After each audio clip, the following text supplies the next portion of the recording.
La lune en poisson. Donc dans l'épisode précédent, on a parlé de la lune en verso. Donc comme pour les signes solaires, les lunes, elles accumulent de l'énergie et la lune qui a le plus d'énergie et qui est la plus proche, entre guillemets, des énergies divines, c'est vraiment la lune en poisson. C'est une très belle lune. Vraiment, les énergies du poisson et les énergies de la lune, c'est des énergies qui se mélangent très bien parce que de base, la lune, elle est placée sous le signe d'eau du cancer et traditionnellement, et elle protège le cancer, etc. Et du coup, quand on ajoute un signe d'eau, c'est toujours des lunes qui sont belles, c'est des lunes qui sont puissantes, c'est des lunes qui sont fortes, voilà, parce que la lune, elle est dans son élément, elle arrive à bien maîtriser ses énergies, et le poisson, c'est un signe qui est extrêmement chanceux, c'est un signe qui est extrêmement doux, c'est un signe qui est très porté sur la prospérité, sur le fait de profiter de la vie, donc c'est une belle lune, franchement, je connais une meuf dans mon entourage, plusieurs d'ailleurs, hein, qui ont des lunes aquatiques, donc des lunes en cancer, des lunes en poisson, des lunes en scorpion. Et franchement, c'est des super belles lunes. Moi, j'adore ces énergies-là. C'est des gens qui sont doux, c'est des gens qui sont très à l'écoute. C'est une lune qui est extrêmement réceptive. Je dirais même que c'est la lune la plus réceptive. Vraiment, si vous avez la chance d'avoir des personnes qui ont des lunes en cancer autour de vous, prenez-en soin. Prenez-en soin parce que c'est rare, voilà. Et c'est les personnes, généralement, elles vont vous laisser utiliser leurs énergies quand elles sont jeunes, mais quand elles vont grandir et qu'elles vont prendre de la maturité, elles vont vraiment bloquer l'accès. Donc les personnes qui ont accès à des gens qui ont leur lune en poisson, vraiment, vous êtes extrêmement chanceux.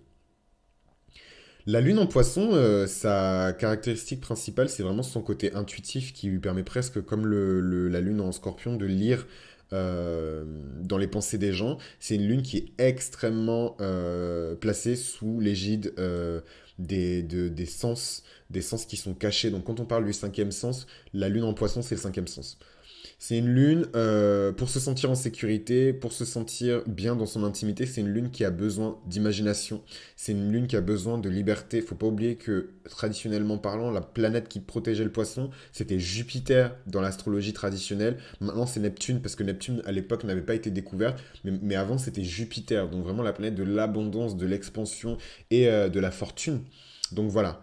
Donc, faut faire attention par contre à cette lune parce que déjà, les poissons, c'est des gens qui sont prompts à la rêverie, c'est des gens qui sont prompts à la spiritualité, c'est des gens qui sont très éthériques, c'est des gens qui planent un petit peu dans une dimension, un peu comme le scorpion, c'est des gens qui planent dans une dimension qui est différente de la nôtre.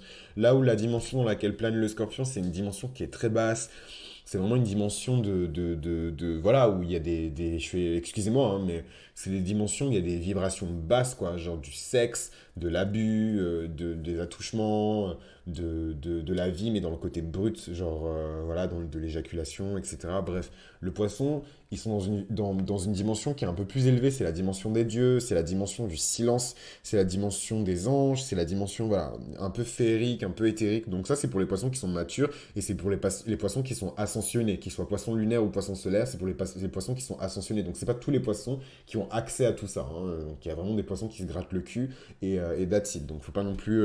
voilà, l'astrologie, les gens, ils aiment bien prendre tous les côtés positifs, et puis quand il y a les côtés négatifs, ils commencent à pleurer et dire non, service après-vente, je suis pas d'accord, il n'y a pas de service après-vente en astrologie. Voilà. Donc c'est les personnes qui sont nées, les personnes qui ont leur lune en poisson, c'est les personnes qui sont nées avec une imagination qui est débordante, avec une imagination qui est extraordinaire. C'est les personnes qui peuvent vraiment créer tout et n'importe quoi. Ça donne des artistes qui sont extrêmement créatifs, qui sont vraiment singuliers dans leur manière de créer. Ça donne des capacités psychiques qui sont vraiment phénoménales. Donc faut voir ensuite comment on les utilise. Est-ce qu'on les utilise pour faire le bien? Est-ce qu'on les utilise pour faire le mal? Donc voilà, c'est vraiment le cinquième sens, j'irais même jusqu'à dire le sixième sens. La lune en poisson, c'est les gens qui arrivent à pressentir des choses avant qu'elles se produisent, c'est les gens qui arrivent à pressentir les intentions des gens avant que les gens puissent les manifester. Ça, c'est vraiment la caractéristique principale des lunes dans les signes d'eau. La lune en cancer, la lune en scorpion et la lune en poisson, c'est des lunes qui donnent vraiment des gens qui sont devins en fait. Voilà, donc il y a le côté aussi prophétique parce que le poisson, il a un petit peu encore des énergies jupitériennes. Ça donne des gens qui ont des dons prophétiques en fait. Voilà. C'est vraiment des gens qui ont une mission spirituelle en fait dans cette vie. C'est des gens qui, dans leurs relations personnelles, elles ont des expériences, elles ont des gens autour d'eux qui ont expérimenté avec le divin. C'est des personnes qui ont expérimenté elles-mêmes avec le divin, soit en rêve, soit en réalité, soit par des actions, soit par des omissions. Mais en tout cas, elles ont eu des expériences surnaturelles, elles ont eu des expériences avec le divin. Donc voilà, c'est des personnes qui sont guidées, c'est des personnes qui sont protégées. C'est des personnes, vous verrez, elles vont souvent vous dire, voilà, il m'est arrivé telle merde dans ma vie, mais j'ai toujours senti que j'avais comme une main qui était au-dessus de moi, qui me guidait et qui me protégeait. Donc quand je parle métaphoriquement de la lune en poisson, c'est vraiment une lune, la lune c'est votre mère intérieure, c'est vraiment une lune divine, c'est vraiment, c'est la Vierge Marie, c'est votre mère, c'était vraiment soit votre mère elle était parmi nous et voilà, elle était vraiment versée dans le spirituel. Elle était très rêveuse, donc une mère poissonne, une mère poissonne, une mère poisson. Donc c'est une mère qui est très rêveuse, qui est très spirituelle, qui est très portée sur le psychique, sur les expériences surnaturelles, sur c'est aussi une mère parce que le poisson c'est aussi le signe de la religion, c'est le signe de tous les endroits où on prie, tous les endroits qui sont fermés, c'est le signe des c'est le signe des asiles, c'est le signe des maisons de retraite, c'est le signe des hôpitaux, c'est le signe des églises. Tout ce qui est fermé, où il y a des personnes qui sont un peu en blouse blanche et qui vous administrent des soins psychiques, des soins physiques ou des soins spirituels, c'est le signe du poisson. Donc peut-être que votre mère, c'était une bonne sœur, ou alors votre mère, c'était un médecin, elle travaillait à l'hôpital. Peut-être que votre mère, voilà, elle était vraiment dans ces choses-là, ou alors elle était devin, elle était très spirituelle, très chamanique, avec plein de froufrous, plein de foulards un peu partout, plein de plumes. Voilà. Ou alors votre mère n'était pas de ce monde. Votre mère n'était plus de ce monde, c'est-à-dire que vous avez grandi sans mère, votre mère, elle vous a donné la vie, ensuite elle est décédée, mais elle est toujours derrière vous, à vous protéger, à ouvrir le chemin devant vous, à vous sanctifier. C'est aussi ça que ça dit la lune en poisson, parce qu'il ne faut pas oublier que dans les différents chemins de vie des 12 signes du zodiaque, quand on arrive après la balance, il y a vraiment la mort en fait dans le scorpion. Donc même si on renaît ensuite de ses cendres pour arriver en Sagittaire. Quand on arrive au poisson, on meurt à nouveau en fait, parce que le poisson c'est la porte, la porte vers Dieu, c'est la porte vers le paradis, c'est la porte vers les anges. Donc voilà, une lune en poisson, ça peut dire aussi que votre mère, c'est voilà, c'est cette force un peu divine, pure. Voilà, mais ça c'est dans les côtés positifs. Dans les côtés négatifs, évidemment, il y a les côtés négatifs du poisson, c'est vraiment la drogue. Donc la drogue, ça peut être à la fois la drogue, ça peut être à la fois les dépendances, mais aussi la médecine, parce qu'on trouve la médecine, comme je vous ai dit tout à l'heure, votre mère, elle travaillait peut-être à l'hôpital, ou alors elle travaillait dans un asile, ou alors elle travaillait dans une maison de retraite, peut-être qu'elle était chimiste, parce qu'on trouve aussi dans le poisson ces choses-là. Donc voilà, donc les lunes en poisson, elles ont un peu ces caractéristiques-là, elles ont un peu ces aspects-là. Votre mère, peut-être qu'elle a des super pouvoirs aussi, parce que le surnaturel, la magie, elle est dans le poisson, mais voilà, je trouve que ça donne vraiment des mères intérieures, donc parce que la lune, c'est pas juste votre mère physique et votre lignée matrilinéaire, c'est aussi votre mère intérieure. Donc une mère en poisson, voilà, c'est une mère qui est très rêveuse, c'est une mère qui est un peu malheureusement détachée de la réalité. Moi, j'adore les histoires et je vous ai déjà dit que j'aime beaucoup faire des parallèles avec la fiction, parce que moi-même j'écris de la fiction. Et en fait, la lune en poisson, ça correspond vraiment à un personnage de fiction que j'ai créé. Elle s'appelle Shea. Et Shea, en fait, elle est voyante. Et son rêve, c'est vraiment de faire de la... Depuis qu'elle est toute petite, son rêve, elle vient déjà d'une longue lignée de prophétesses et de nanas qui font de la divination, qui font de la voyance, qui font du tarot, qui regardent les signes, qui font de l'astrologie, etc. Et en fait, elle, son rêve depuis toute petite, c'est vraiment de revitaliser en fait sa lignée et de prouver à tout le monde, au monde entier, que la magie, elle existe en fait. Et d'amener la magie aux endroits où la magie doit être amenée. Donc dans les gouvernements, chez les personnes qui sont puissantes, etc. Donc je vous dis pas comment son destin va se terminer à Shea, mais voilà, Shea, c'était son destin, c'était ce qu'elle avait toujours rêvé de faire. C'est un personnage de fiction qui est né sous le signe du poisson et qui a sa lune en poisson et à la fois en poisson et en scorpion, donc en scorpion dans la maison du poisson. Donc voilà, je trouve que c'est un personnage de fiction qui explique bien un petit peu la lune en poisson. C'est des personnes qui sont libres, c'est des personnes qui ont l'esprit libre, c'est des personnes qui planent vraiment dans des cieux au-dessus des nôtres. C'est des personnes qui sont extrêmement spirituelles, c'est des personnes qui voient les choses telles qu'elles sont. Parce qu'elles ont la grâce de la vérité. Neptune, c'est la planète de la vérité. C'est la planète des illusions. Mais en fait, Neptune vous donne des illusions parce que vous ne pouvez pas accéder à la vérité. Tout le monde ne peut pas accéder à Dieu, malheureusement. Tout le monde ne peut pas accéder à la vérité. Du coup, c'est une planète qui va vous donner plein d'illusions. Et en fait, Quand vous allez réussir à déchirer le voile de ces illusions, c'est là, waouh, que vous allez avoir votre illumination, vous allez ouvrir votre troisième œil, vous allez avoir une illumination, une épiphanie, la Kundalini, tout ce que vous voulez, mais c'est le moment où vous allez vraiment exploser en lumière et que vous allez, voilà. Et techniquement, c'est aussi le moment où vous mourrez parce que personne ne peut se tenir devant la face de Dieu en étant vivant, en fait. Voilà. Michael Jackson, il avait sa lune en poisson, et je pense que c'est pas un hasard parce que c'est vraiment, je trouve, un des entertainers qui a été à la fois bon sur le plan technique, bon sur le plan créatif et bon sur le plan spirituel parce que je pense, ça me regarde, hein, mais je pense que les entertainers d'aujourd'hui, c'est vraiment la version évoluée, la version moderne des bouffons à l'époque, des poètes à l'époque, et le rôle des bouffons, des poètes à l'époque, c'était de sensibiliser la vie de la cour à la réalité des vicissitudes humaines, en fait. Le rôle des artistes à l'époque, dans la cité, donc dans la société, c'était voilà, de rappeler aux hommes qui ils sont, leur part de divinité, de rappeler aux hommes, de les faire réfléchir, de questionner le status quo. C'était vraiment le rôle antique, le rôle primordial de l'artiste, et moi je crois en ce rôle primordial, et je pense que jusqu'à aujourd'hui encore, les hommes, et particulièrement les hommes et les femmes qui sont artistes, doivent assumer en fait ça. Cette mission en fait de faire réfléchir les gens et je trouve qu'il n'y a personne en tout cas de notre ère moderne qui a autant assumé toutes les tendances que Michael Jackson, à la fois le côté technique, le côté créatif donc artistique et le côté ce que j'appelle religieux mais spirituel que Michael Jackson. Et Michael Jackson, il avait tendance à dire c'est pour cela que je déteste prendre le crédit, les mérites pour les sons que j'ai écrits. Moi, mon ressentiment, c'est que quelque part, d'une manière certaine, il y a quelque chose qui a été fait, quelque chose qui a déjà été établi en fait dans le ciel et dans le monde, et moi, je suis juste le messager de cette chose. Franchement, il y a que quelqu'un qui a des énergies en poisson qui peut dire des choses comme ça. Et en plus, je pense à une pote à moi, si elle m'écoute, elle va se reconnaître.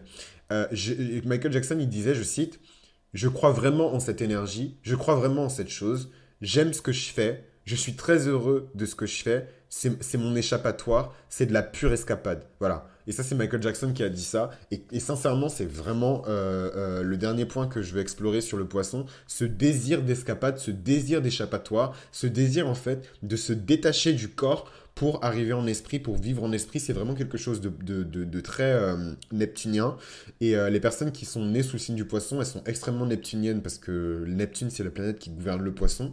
Et du coup, elles ont vraiment cette capacité-là, elles ont vraiment cette particularité-là, je trouve, de cette envie de vouloir se détacher du corps, de transcender leurs conditions humaines pour devenir quelque chose de plus sain, pour devenir quelque chose de plus grand. Et elles vivent un petit peu comme le Verseau entre cette vie humaine et cette vie divine, en fait. Et je trouve ça très beau. C'est des énergies qui sont très pures. Et franchement, si vous avez la chance d'avoir des poissons autour de vous, prenez-en soin et profitez vraiment du fait qu'ils vous laissent accéder à ces énergies-là, ils vous laissent accéder à ces vérités-là parce que c'est des vérités qui n'ont pas de prix en fait. C'est des vérités qui n'ont pas de prix. Le poisson, c'est le signe de la compassion, c'est le signe de la manifestation consciente. Donc, c'est les personnes qui disent quelque chose et la chose, elle se réalise dans le monde. Donc, ça, c'est un pouvoir qui, évidemment, n'est pas à la portée de tous les poissons, n'est pas à la portée de tous les poissons lunaires. Mais voilà, c'est un pouvoir, c'est le super pouvoir du poisson. C'est hop, je dis quelque chose, je pense à quelque chose et la chose, elle est. Que la lumière soit et la lumière fut. C'est ce pouvoir-là. Donc, c'est pas de la merde quand même. Comme pouvoir. Donc le poisson, c'est le signe de la compassion. Donc c'est quand même des personnes, les poissons lunaires, qui vont éprouver énormément de compassion pour leurs frères et sœurs de leur vie humaine, même pour la nature, pour la création elle-même. Voilà, faut pas être trop spéciste. C'est des personnes qui vont éprouver énormément de compassion pour la nature, pour la création elle-même, pour l'œuvre de Dieu en fait. Je suis désolé, je parle beaucoup de Dieu, je parle beaucoup de choses. Donc pour les personnes qui sont athées, et oui, ça existe, il y a des personnes qui sont athées mais qui croient en l'astrologie. Je suis désolé, mais on ne peut pas dissocier selon moi l'athéisme de la divination, de l'astrologie, même si c'est des sciences ésotériques.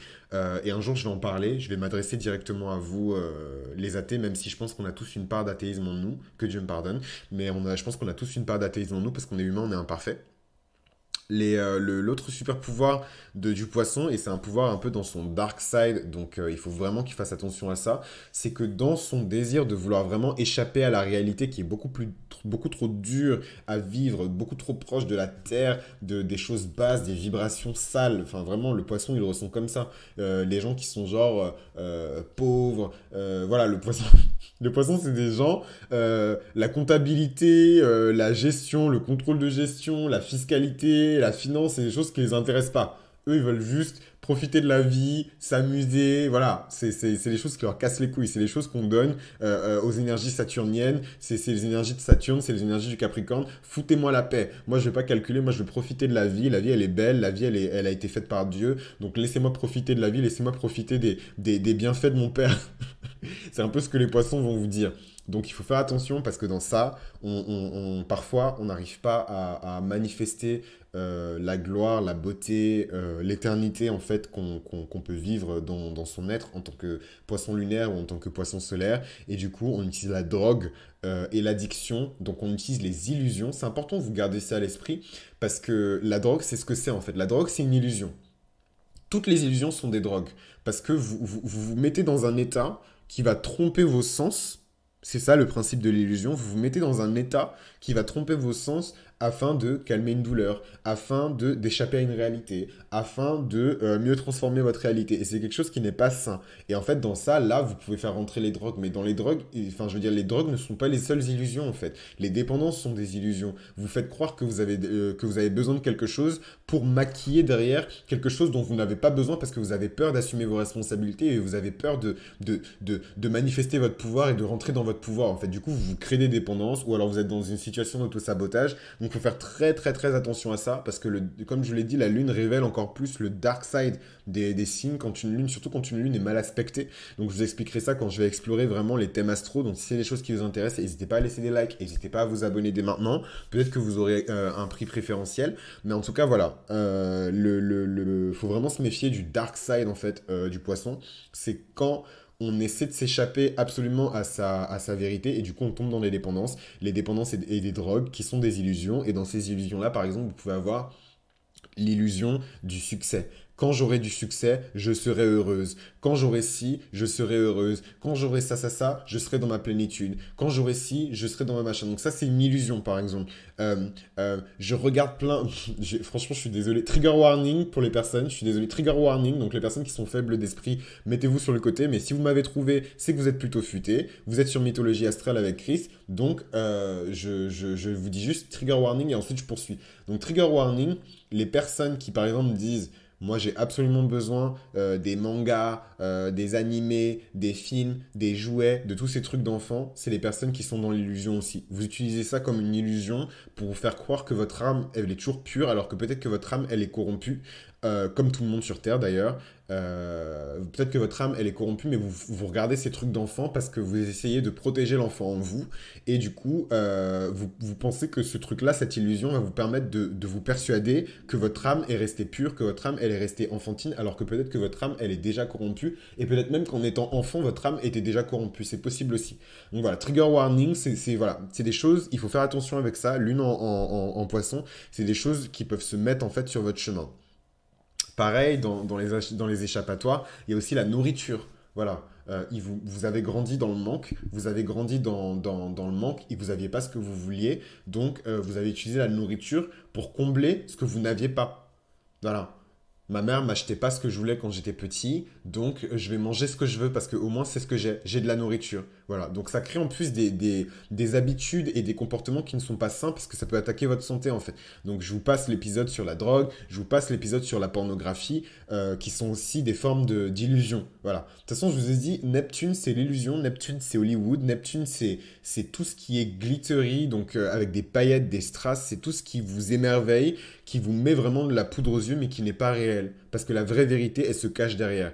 Et la grâce, si je puis dire, des personnes qui sont nées avec le poisson lunaire, c'est qu'elles peuvent voir les choses telles qu'elles sont. Donc vraiment activer ce pouvoir-là, accepter les vicissitudes de la vie, accepter le fait que la vie, elle soit dure et que le monde dans lequel on vit ne correspond pas au monde dans lequel votre père, qui est aux cieux, vit. Mais vous avez le pouvoir, parce que vous savez à quoi ce monde-là, là-haut, il ressemble, vous avez le pouvoir de manifester consciemment ou inconsciemment ce paradis en fait céleste sur la terre et créer un paradis terrestre. Donc comme John Lennon, comme Michael Jackson, partagez vos dons avec la masse.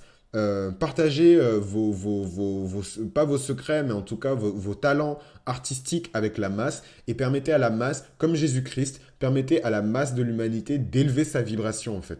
Et si vous réussissez à faire ça, vraiment, vous aurez accompli votre mission d'âme. Je suis désolé, moi-même, j'avais vraiment pas prévu de dire tout ça, mais il y a quelque chose qui me dit qu'il faut que je le dise, donc je vais le dire. C'est peut-être mon daimon, hein, comme le dirait Socrate. Mais en tout cas, voilà, partagez ça avec le monde et permettez à la vibration de l'humanité de s'élever, en fait. Permettez à chaque homme, chaque femme qui vous écoute, même si c'est à l'échelle, parce que comme je vous disais, la lune, elle est intime, donc c'est pas forcément quelque chose qui va vous permettre d'accéder au public, mais je dirais que la lune en poisson, c'est la lune la plus publique, parce que le poisson, c'est le signe le plus public, c'est le signe qui a accès à l'inconscient collectif, pardon, à la conscience collective même. C'est la conscience collective, en fait, le poisson. C'est celui qui est connecté avec tous les humains en même temps de manière consciente. Si je devais rajouter quelque chose, je dirais peut-être que pour accéder à quelqu'un qui a une lune en poisson, il faut impérativement que vous soyez créatif, que vous soyez imaginatif, que vous ayez des ambitions qui dépassent l'entendement. Le poisson, faut le faire rêver, qu'il soit lunaire ou solaire. Le poisson, faut le faire rêver. Faut arriver avec des grandes ambitions, des grands projets. Faut vraiment arriver en tant que... Faut vraiment incarner vos énergies les plus jupitériennes si vous voulez accéder au poisson, parce qu'il n'y a que à ces énergies-là que le poisson, il est sensible. Voilà. Donc voilà pour le poisson. Évidemment, inutile de vous dire que des célébrités qui correspondent à ces énergies-là, il y a Rihanna, il y a Michael Jackson qui correspond à ces énergies-là. Voilà. Donc la série sur les signes solaires est terminée. La série sur les signes lunaires se termine aussi avec le signe du poisson. Moi, je vous remercie de m'avoir accompagné pendant tous ces épisodes sur les différents signes lunaires. Si c'est quelque chose qui vous a plu et c'est quelque chose que vous voulez approfondir de manière personnelle, n'hésitez pas à me contacter de manière personnelle sur les réseaux sociaux à Mythologie Astrale. Voilà, c'était Chris de Mythologie Astrale. J'espère que ça vous a plu. N'hésitez pas à liker, n'hésitez pas à vous abonner et je vous retrouve très bientôt pour une toute nouvelle série. À très vite.